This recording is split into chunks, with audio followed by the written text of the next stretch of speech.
Assalamualaikum and hi, my name is Putri Nurkumar binti Muhammad Hakim.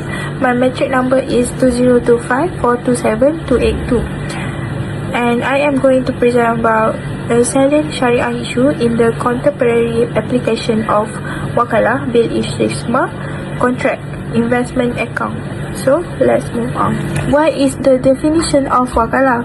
Wakalah is an Islamic contract of agency where one party, known as the principal, which is muwakil, gives authority to another party, known as the agent, which is wakil, to act on their behalf.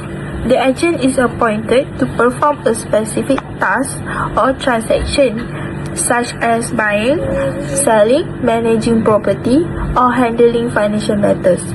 The action carried out by the wakil are considered legally binding on the principal as long as the agent act within the agreed term and condition.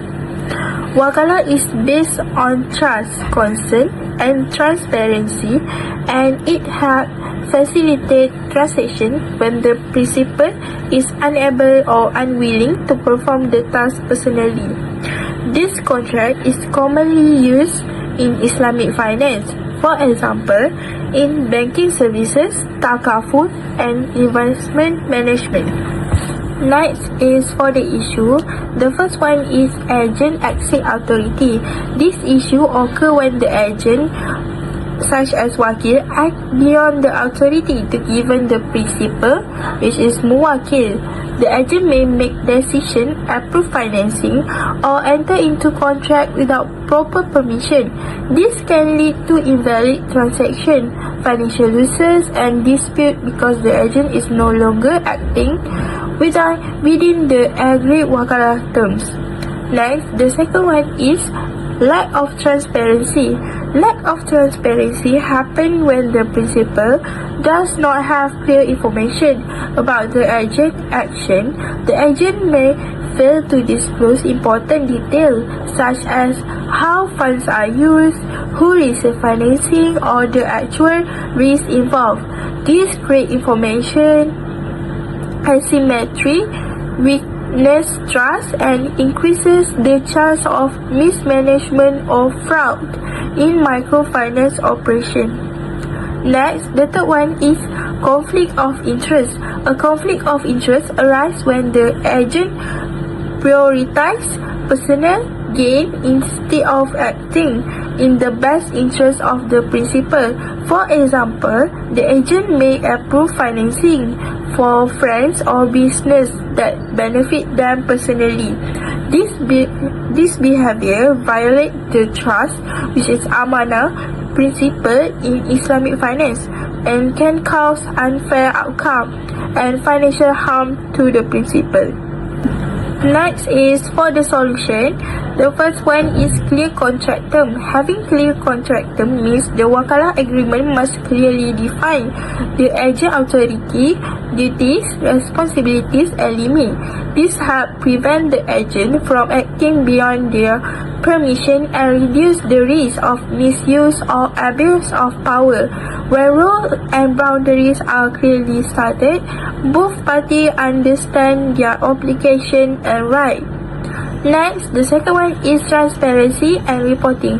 Transparency requires the agent to regularly update the principal on all actions taken, including how funds are used, decision made, and outcome achieved. Regular reporting increases trust, reduces information asymmetry, and allow the principal to identify problems early before they become serious issue. Next, the last one is monitoring and control.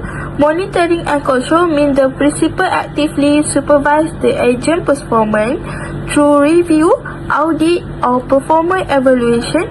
This ensures the agent remain compliant with the agreed term and act in the best interest of the principal. Effective monitoring helps prevent conflict of interest and strengthen accountability in microfinancing operation. So, in conclusion, wakalah play an important role in microfinancing by allowing agents to act on behalf of principle in managing financial activities.